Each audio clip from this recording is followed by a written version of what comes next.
Bonjour et bienvenue à tous dans le journal de l'économie. On commence notre édition par le chiffre du jour, 2 centimes, retenez-le bien, car c'est la hausse que vont connaître aujourd'hui les prix du gasoil et de l'essence super. C'est ce qu'on apprend en tout cas d'un communiqué du ministre chargé des Affaires générales et de la gouvernance. À partir d'aujourd'hui, 1 litre d'essence super coûtera désormais 10,37 dirhams. Le prix du gasoil sera fixé à 8,69 dirhams le litre. Et je vous rappelle que ce sont les prix à la sortie de Mohamedia. Dans l'actualité aussi, le coup d'envoi de la 2e édition du rendez-vous de Casablanca de l'assurance, un événement organisé par la Fédération nationale des sociétés d'assurance et de réassurance. Plus de 700 personnes participent à cette rencontre. Elle représente une trentaine de nationalités. Le ministre marocain de l'économie et des finances figurait parmi les participants. Et lors de son intervention, il a évoqué la loi instituant l'autorité de contrôle des assurances et de la prévoyance sociale. Un texte déjà promulgué et dont l'entrée en vigueur est imminente. La mise en place effective de l'autorité également. On s'intéresse maintenant au marché boursier. La place de Casablanca continue d'attirer les investisseurs et c'est ce qui ressort d'un rapport du Conseil déontologique des valeurs mobilières. On apprend que l'investissement des étrangers et des Marocains résidant à l'étranger en actions cotées a atteint 152 milliards et demi de dirhams, soit une hausse de 9,54% par rapport au premier semestre de 2014. Et sans surprise, les investisseurs européens caracolent en tête. Ils représentent plus de 47%. Et à en croire le rapport du CDVM, l'essentiel de l'investissement étranger se fait sous forme de participation stratégique. Et avant de quitter le Maroc, un mot sur le dernier rapport du Forum économique mondial sur les technologies d'information.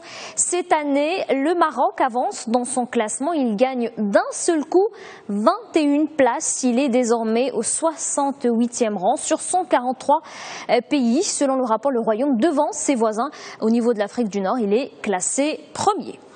Dans l'actualité internationale, on retient tout d'abord la décision de la BCE, le statu quo. Sans surprise, la Banque centrale européenne maintient inchangé son taux directeur. L'institution monétaire n'a pas modifié non plus son taux de prêt marginal.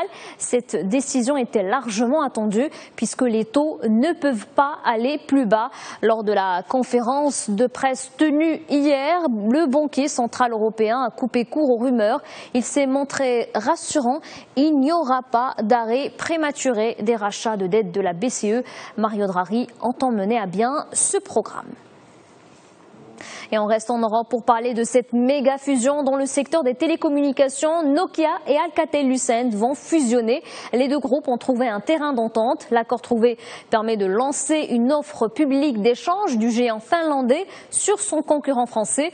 Une opération valorisée à 15,6 milliards d'euros et ce mariage donnera naissance à un champion des télécoms. Le futur groupe sera détenu aux 2 tiers par Nokia. 1 tiers reviendra aux actionnaires actuels d'Alcatel. Cette fusion ne sera concrétisée que dans plusieurs mois. Les deux groupes doivent obtenir la validation de 9 autorités différentes. On écoute ce que pense le PDG Alcatel-Lucent de cette fusion.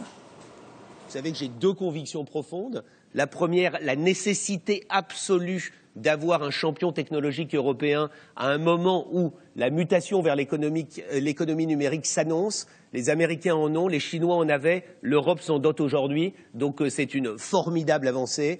La deuxième, c'est l'ancrage de cette entreprise en France, pour laquelle je me suis battu depuis des années. Voilà donc pour l'actualité économique. Très bonne journée à tous sur notre antenne.